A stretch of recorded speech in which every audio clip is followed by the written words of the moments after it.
So now with Pawlenty dropping out, Rick Perry dropping in, and Michelle Bachmann and Ron Paul dominating the Ames straw poll, we got ourselves a race. We have a top tier. It is Mitt Romney, Rick Perry, and Michelle Bachmann. We have a new top tier, and it's Perry, Mitt Romney, and Bachmann. There's now a top tier in this race, at least for now, of Romney, Perry, and Bachmann. I mean, I think that's fair to say. Really fair to say? You're not forgetting, I don't know, anyone, say an ideologically consistent 12-term congressman who came within less than 200 votes of winning the straw poll? Isn't anyone going to give that gentleman a little love? There's a top tier now of Bachmann and Perry and Romney, and, you know, we haven't mentioned, and we should. Thank you. We haven't mentioned, and we should, Rick Santorum, who did really surprisingly well for the amount of money and resources he had. Rick Santorum? He didn't get half of what Ron Paul got. He lost to the guy who lost so bad he dropped out of the race. Santorum? We're looking at Mitt Romney, who continues to be the front runner, but we have Rick Perry as well, and now Michelle Bachmann. Let's not count out John Huntsman, though. What? John Huntsman? Huntsman got 69 votes. If all of John Huntsman's supporters met at the same Ames, Iowa Quiznos, the fire marshal would say, yeah, that's fine, no problem.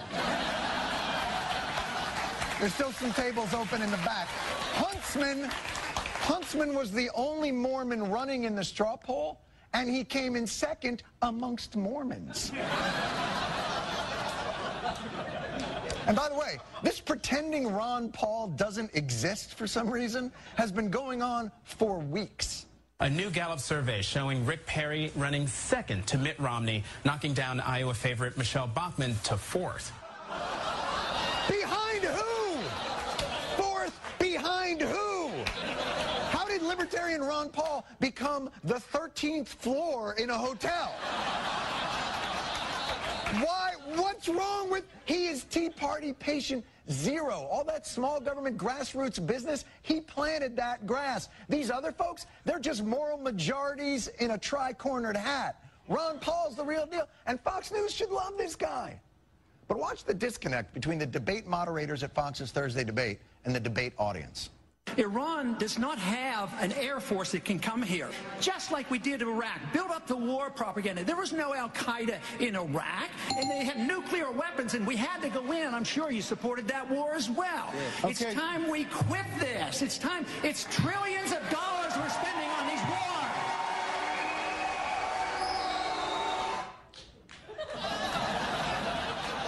What's with the smirk and the eye roll? The guy gives it, the crowd goes nuts, and you do one of these. There goes crazy Uncle Ron, babbling about the unsustainability of multiple wars. He's the one guy in the field, agree with him or don't agree with him, who doesn't go out of his way to regurgitate talking points or change what he believes to fit the audience he's in front of, and you're treating him like if this were Celebrity Apprentice, he'd be this guy. By the way, at the Ames, Iowa straw poll, Busey beat Huntsman 77-69.